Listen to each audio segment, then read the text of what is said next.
It was supposed to be a quiet morning on a foggy street in Greyhaven. Dim lights, empty sidewalks, nothing out of place. Then the crash echoed. A motorcycle hit the ground. A man lay motionless. And everyone stopped. But no one stepped in. They warned her to walk away. They said he was dangerous, but she didn't see a threat. She saw a life slipping away. They thought it was a mistake. But she chose anyway. And what happened next changed everything. Before we begin, like, share, and subscribe, so stories like this can reach more hearts. A pale fog draped over Alder Street, softening the streetlights into halos while the city of Greyhaven lingered between sleep and waking, as if unsure whether to begin another day or hide from it. Elena Brooks moved through that quiet uncertainty with hurried steps, her breath faint in the cold air. At 34, she carried herself with a kind of quiet endurance. Slender frame, dark skin kissed by sleepless nights, and eyes that held a tired kindness shaped by years of tending to others while neglecting herself. A single mother and a nurse on the night shift at Greyhaven Community Hospital, she had learned long ago how to keep going even when the world offered little in return.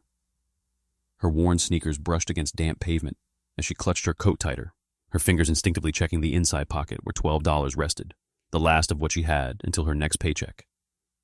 $12. It was a number that echoed louder than the distant hum of traffic. $12 for food, for her and her 7-year-old son Liam.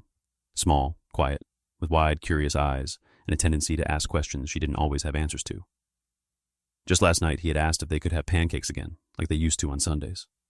Elena had smiled and said, soon. She had learned how to make soon sound like a promise instead of a prayer. She turned onto Alder Street, the shortcut she took every morning, where the buildings leaned closer together and the world felt narrower, more honest. That was when the sound broke through the fog. A sharp metallic crash, followed by silence that felt too heavy. Elena froze. Ahead, a motorcycle lay on its side, its black frame still vibrating faintly, like a creature that hadn't realized it had fallen. A man was sprawled beside it, unmoving. For a moment, the world seemed to hold its breath. Then people began to gather, not rushing, not kneeling, just watching. "Don't get involved," someone muttered behind her. "Looks like biker trouble," another voice added. "Could be gang-related. You don't want that." Elena felt those words press against her like cold hands. She had heard stories. Everyone had. Men like that, leather jackets, inked skin, heavy boots, were not the kind you approached. Not unless you wanted trouble to follow you home. Her gaze drifted to the man on the ground. He was large, broad-shouldered, maybe in his early 40s. His leather jacket was scuffed, worn not for fashion but for miles, black with a faded emblem on the back. His beard was rough, streaked with gray, and his face, what she could see of it, was pale beneath the dirt and blood. His chest rose unevenly, shallow breaths slipping in and out like something fragile, something failing. Elena's heart tightened. She had seen that kind of breathing before. Hospital rooms, late nights, patients who hovered at the edge of something they couldn't come back from alone. Her feet didn't move at first. Her mind did. You have $12. You have a child waiting at home. You don't know who he is. You don't know what this could bring. And beneath all of that, quieter, but stronger, he's going to die. Elena swallowed. The fog seemed thicker now, wrapping around her like a question. Around her, the murmurs continued, warnings dressed as advice. Someone even took a step back, as if distance alone could erase responsibility. She thought of Liam again, of pancakes, of the way he trusted her to make things okay. And suddenly the choice didn't feel like a choice anymore. Elena stepped forward. Each step felt louder than it should have, her heartbeat sinking with the rhythm of her movement. She knelt beside the man, the cold pavement seeping through her jeans, grounding her in the moment. "Can you hear me?" she asked softly, her voice steadier than she felt. No response. She placed 2 fingers against his neck. A pulse, weak, irregular, but there. Relief flickered through her, quickly replaced by urgency. "Stay with me," she murmured, though she wasn't sure if he could hear. Maybe the words were more for herself. A faint smell of gasoline mixed with iron filled the air. Somewhere, Someone called for an ambulance, but the voice sounded distant, detached, as if help belonged to someone else's story, not hers. Elena glanced around. No one moved closer. Of course they didn't. She took a breath, steadying her hands the way she had done countless times before. In those hospital rooms, she had always had equipment, backup, certainty. Here, she had none of that, only instinct, only heart, and $12 in her pocket. The man's breathing hitched. Elena leaned in closer, her voice dropping to a whisper that felt almost like a promise. "You're not alone," she said, and in that moment, something shifted. Not in the crowd, not in the fog, but inside her. Fear didn't disappear. It simply stepped aside. Elena Brooks, with nothing but $12 and a tired, stubborn heart, chose to stay. The wind sharpened as the fog thinned, and somewhere above the gray sky began to gather weight, as if rain had been waiting for permission to fall. Elena stayed on her knees beside the fallen man, the cold now biting deeper through her clothes, but she barely noticed. Her focus narrowed to the rhythm of his breathing, uneven, fragile, slipping in and out like a tide losing strength. She pressed her scarf gently against a shallow wound near his temple, her hands moving with practiced precision, though inside, her thoughts trembled. "You've done enough. You can step back now." But she didn't. "I need you to stay with me," she said quietly, leaning closer. The man stirred faintly. His eyelids flickered, revealing eyes the color of storm clouds, distant, unfocused, yet stubbornly present. Up close, Elena could see the history written across his face, faint scars along his jawline, a broken nose that had healed imperfectly, and the kind of stillness that came from surviving too many things alone. This was not a man unfamiliar with pain, but this was different. A light drizzle began to fall. Drops tapped against the pavement, soft at first, then steadier, turning the street into a blurred mirror of movement and hesitation. People began to step back further, retreating under awnings, pulling coats tighter, as if the rain had given them an excuse to leave responsibility behind. Elena glanced toward a small corner store across the street. A flickering sign read Miller's Market. Without allowing herself time to reconsider, she stood abruptly and ran toward it. Inside, the store smelled faintly of old coffee and dust. Behind the counter stood Arthur Miller, a man in his late 60s, thin, with silver hair combed neatly back and tired blue eyes that had seen too many quiet tragedies pass through this neighborhood. Years ago, he had lost his wife to a sudden illness, a moment that carved patience into his personality and left him with a quiet habit of helping where he could, even when no one asked. "What happened out there?" Arthur asked, his voice calm but alert. "Motorcycle accident," Elena replied quickly, breath uneven. "He's still breathing. I need water, and aspirin, if you have it." Arthur didn't hesitate. He reached beneath the counter, pulling out a bottle and a small packet of pills. "Take it," he said, waving off her attempt to reach for her pocket. Elena paused. "I have money." "Then keep it," Arthur interrupted gently. "Looks like you'll need more than that today." For a brief second, something inside her wavered. Not pride, not reluctance, but the unfamiliar feeling of being helped. Then she nodded, whispering a quiet, "Thank you," before rushing back into the rain. The drizzle had grown heavier now. Water traced lines along the man's face, mixing with the blood. Elena knelt again, lifting his head slightly, guiding a small sip of water to his lips. "Easy. Just a little," she murmured. His throat moved weakly. A sign. A small one. But enough. "You're doing good," she added, though she wasn't sure if he could hear. In the distance, a low rumble began to rise. Not thunder. Engines. Elena stiffened. The sound grew louder, deeper, unmistakable. One motorcycle, then another, then many. Within seconds, the street filled with the roar of approaching bikes, cutting through the rain like a storm of their own making. The crowd that had lingered scattered almost instantly, fear replacing curiosity. Elena didn't move. The first motorcycle came to a halt just feet away. The rider stepped off, a tall man in his late 30s, lean but solid, with a shaved head and sharp eyes that scanned everything at once. His name was Derek Voss, a former mechanic who had once built his life around speed and recklessness until a near-fatal crash forced him into a quieter, more disciplined loyalty to those he called family. He looked at the man on the ground, then at Elena. For a moment, nothing was said. More riders gathered behind him, forming a silent wall of leather and steel. Rain drummed against their jackets, but none of them seemed to notice. Derek stepped closer, his voice low. "He alive?" Elena nodded, steady despite the tension tightening in her chest. "Barely, but he's fighting." Derek's gaze lingered on her, searching, not for fear, but for truth. Then he gave a small, almost imperceptible nod. "Good," he said. Another man approached, older, heavier, his presence quieter, but heavier somehow. He crouched beside the injured rider, his expression unreadable. His eyes softened, just slightly. "Elena," she said, before she could stop herself, as if offering her name was the only shield she had. The man looked up at her, something shifting in his gaze. Not suspicion, not hostility, something closer to recognition, though they had never met. Without a word, he reached into his jacket and pulled out a card. Black, simple, marked with an unfamiliar silver emblem shaped like a wing.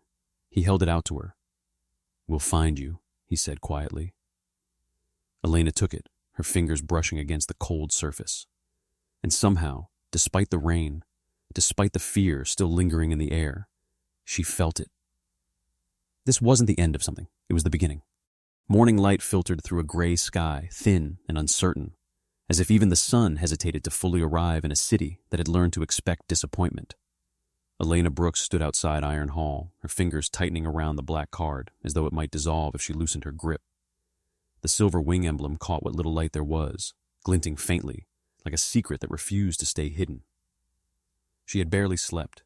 Every time she closed her eyes, she saw the man on the pavement, the rise and fall of his chest, the weight of his life pressing against her hands. She almost turned back twice. The building itself was larger than she expected, an old industrial hall repurposed into something between a gathering place and a fortress. Brick walls weathered by decades, iron doors scratched and repainted, windows too high to look through easily. It wasn't welcoming. It wasn't meant to be. But Elena had never needed things to feel safe to step forward. She pushed the door open. The sound echoed more than it should have. Inside, the air was warm but heavy, carrying traces of oil, leather, and something older. History, perhaps. Rows of tables stretched across the room, filled with men and women clad in dark jackets, patches stitched like quiet declarations of belonging. Conversations hummed low, like distant thunder waiting to break. And then, silence. It didn't happen all at once. It moved, like a ripple across water. One voice stopped, then another. Heads turned, chairs shifted, and slowly, impossibly, they stood, every single one of them. Elena froze where she was. It wasn't loud. There was no applause, no cheers, just the sound of bodies rising, a collective motion that carried more weight than any words could. Respect, unmistakable and unforced, filled the room like a presence of its own. Her first instinct was confusion. Her second, fear. Not of them, but of what this meant. At the far end of the hall, seated at a long table, was the man from the street, Marcus Kane. Now fully awake, he seemed even larger somehow, not just in size, but in presence. Early 40s, broad shoulders wrapped in a clean black shirt, his beard trimmed, but still rough enough to suggest a life that resisted softness. A faint scar ran across his left eyebrow, a remnant of a past that had not asked permission before leaving its mark.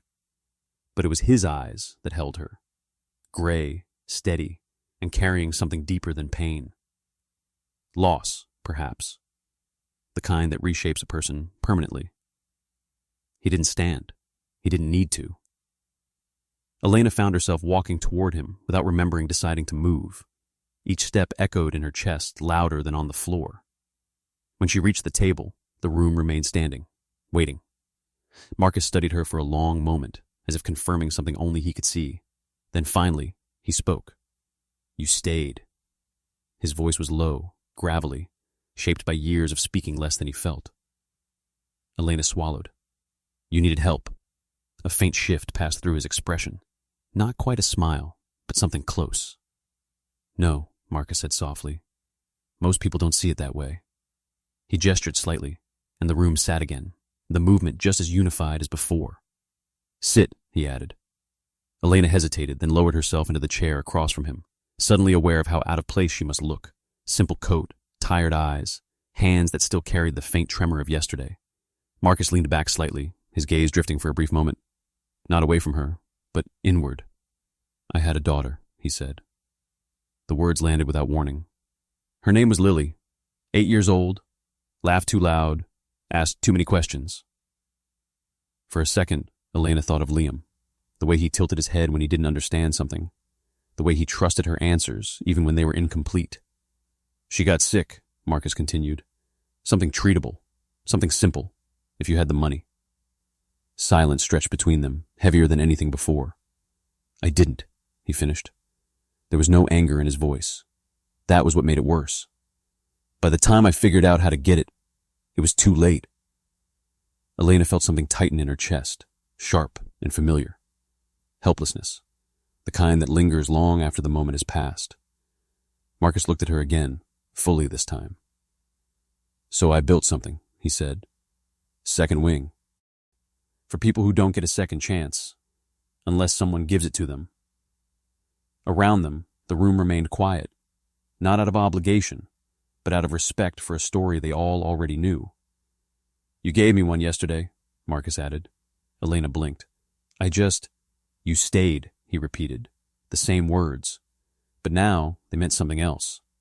Marcus reached into his pocket, pulling out a folded document, placing it gently on the table between them. This is where things change, he said. Elena looked down at it, her pulse quickening, not from fear, but from something she hadn't felt in a long time. Possibility. And though she didn't know exactly what was about to happen next, she knew this moment would not leave her life the way it found it.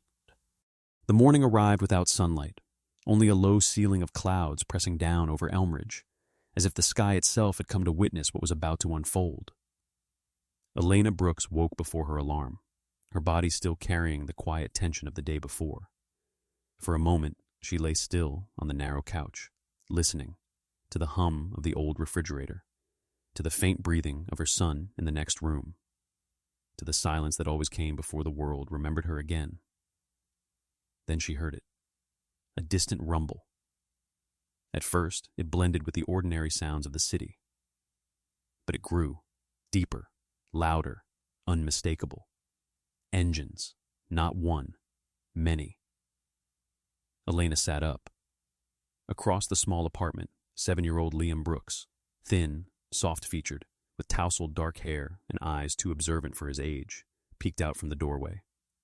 His childhood had been shaped by quiet shortages and careful questions, learning early not to ask for more than he thought his mother could give. Mom, he whispered. What's that sound? Elena didn't answer right away. She moved toward the window, her heart already tightening as she pulled the curtain aside. The street below had changed.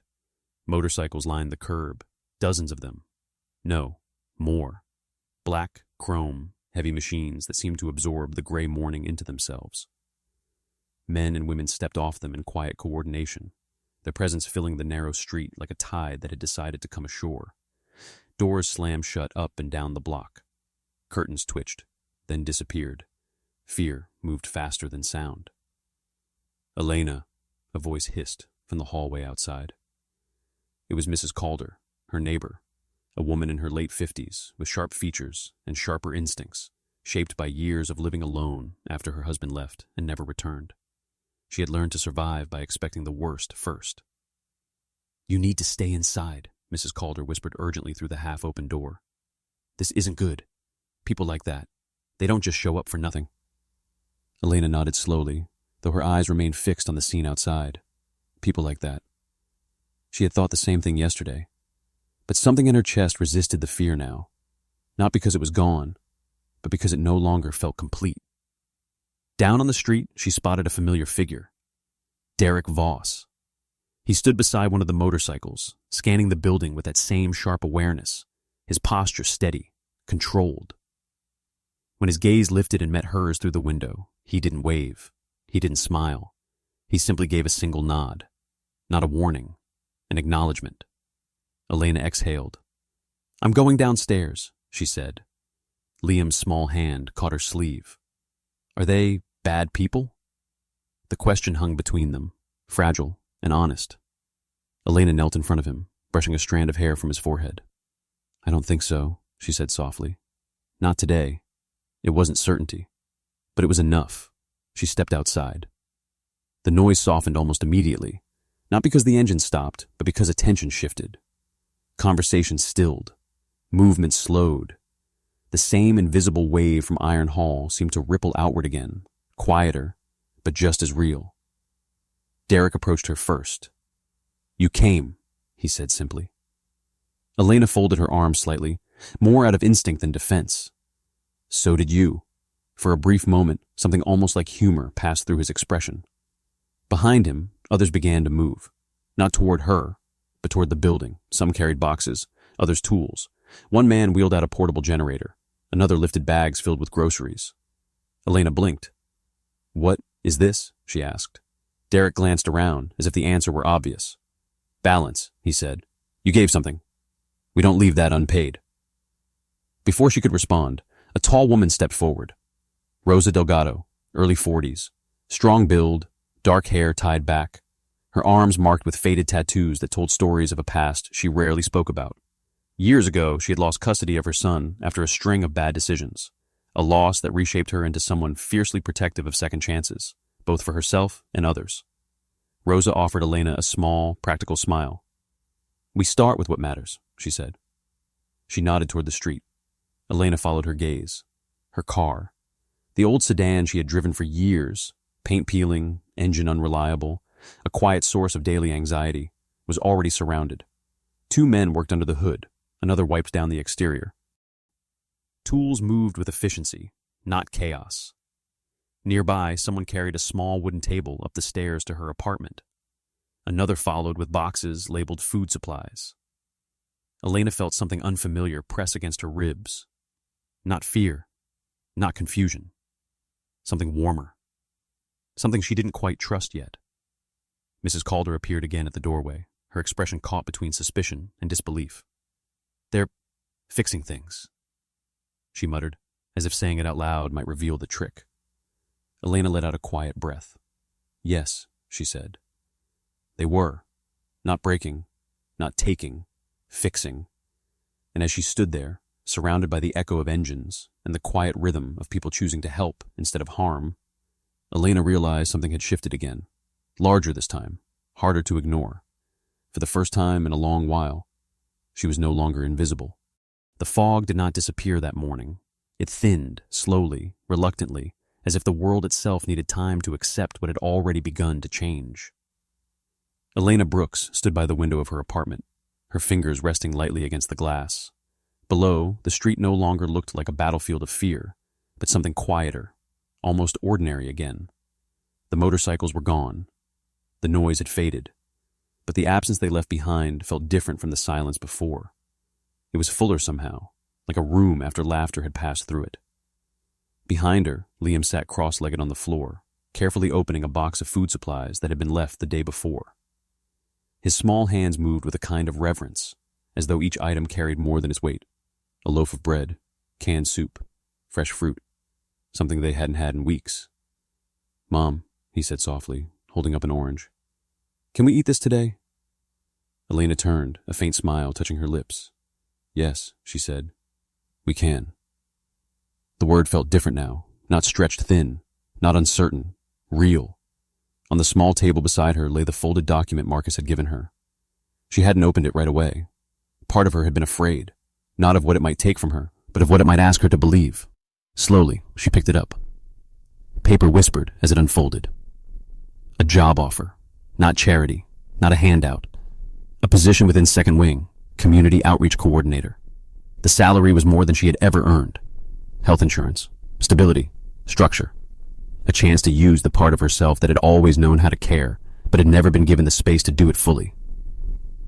Elena sat down, her breath catching slightly. This wasn't rescue. It was recognition. A soft knock came at the door. Elena hesitated for a second before opening it. Standing there was Dr. Hannah Pierce, mid-40s, composed, with warm brown eyes and a posture that carried both authority and quiet empathy. She wore a simple coat, her hair tied back neatly, but there was something in her expression that suggested she had seen the edges of life more closely than most. Years ago, she had worked in underfunded clinics where patients often arrived too late, not because they didn't care, but because no one had been there sooner. That failure had shaped her into someone who believed deeply in reaching people before crisis became destiny. "Elena Brooks?" she asked gently. Elena nodded. "I'm with Second Wing," Hannah continued. "Marcus asked me to come by. I help coordinate medical support and transition programs." Elena stepped aside, letting her in. The apartment, though still small, felt different now, fuller, warmer. Not because of the things inside it, but because of what they represented. Hannah glanced around, taking it in with a quiet understanding. Not judgment. Never that. "He told me what you did," Hannah said, "and more importantly, why you did it." Elena looked down briefly. "I didn't think about it that much." Hannah smiled faintly. "That's usually how we know it matters." There was a pause, not uncomfortable, but reflective. "This position," Hannah added, nodding toward the paper in Elena's hand, "it's not about saving people. It's about standing close enough so they don't fall alone." Elena felt those words settle somewhere deep. For years, she had been surviving, reacting, holding things together just enough to get through another day. But this felt like something else. Purpose. Not loud, not overwhelming, but steady. Liam wandered closer, holding the orange carefully. "Are you my mom's boss?" he asked, his voice curious but cautious. Hannah crouched slightly to meet his eye level. "No," she said softly. "I think your mom is going to be someone a lot of people look up to." Liam considered that, then nodded as if it made perfect sense. Elena let out a quiet breath, something loosening inside her that she hadn't realized had been tight for so long. Later, after Hannah left, after the door closed and the apartment settled back into its new kind of stillness, Elena stood once more by the window. The city stretched out before her, Greyhaven, imperfect and weathered, still carrying its fog and corners where light had not yet reached. She didn't feel transformed, not completely. There were still worries, still unknowns, still days ahead that would test her in ways she couldn't yet see. But something had shifted. She was no longer standing alone at the edge of things. And maybe she never truly had been. Elena Brooks was not a hero. She was a woman who had chosen not to turn away. And somehow, that had been enough to change the direction of everything. There are stories that feel like miracles, not because the sky opens or angels descend, but because something small, so small the world almost ignores it, refuses to die. Elena did not have power. She did not have money. She did not even have certainty. She only had $12 and a heart that chose not to turn away. And somehow, that was enough for something greater to move through her life. Perhaps that is how God works, not always in thunder, not always in signs we can point to, but in quiet decisions, in trembling hands that still reach out, in moments when kindness feels risky, but is chosen anyway, because maybe the miracle was never the money or the job or the people who came back to repay her. Maybe the miracle was that she stopped, and in doing so, she became the answer to someone else's prayer, without even knowing it. In our daily lives, we pass by moments just like that. A stranger, a chance to help, a choice between comfort and compassion. Most of the time, they don't look important. They don't feel like destiny. But what if they are? What if the smallest act of kindness you give today becomes the turning point in someone else's story tomorrow? And what if God is simply waiting for willing hearts? So wherever you are right now, watching this, maybe tired, maybe carrying your own quiet struggles, know this. Your kindness still matters. Your presence still matters. You still matter. If this story touched something in your heart, don't let it stop here. Share it with someone who might need hope today. Tell us in the comments where you're watching from. Let this story travel farther than we ever could alone. And if you believe in stories like this, subscribe and stay with us, because there are more truths waiting to be told. May God watch over you, guide your steps, and place light in your path, especially on the days when you feel like you have nothing left to give. Because sometimes, that is exactly where miracles begin. Thì ra yêu sẽ khiến nhịp tim của down.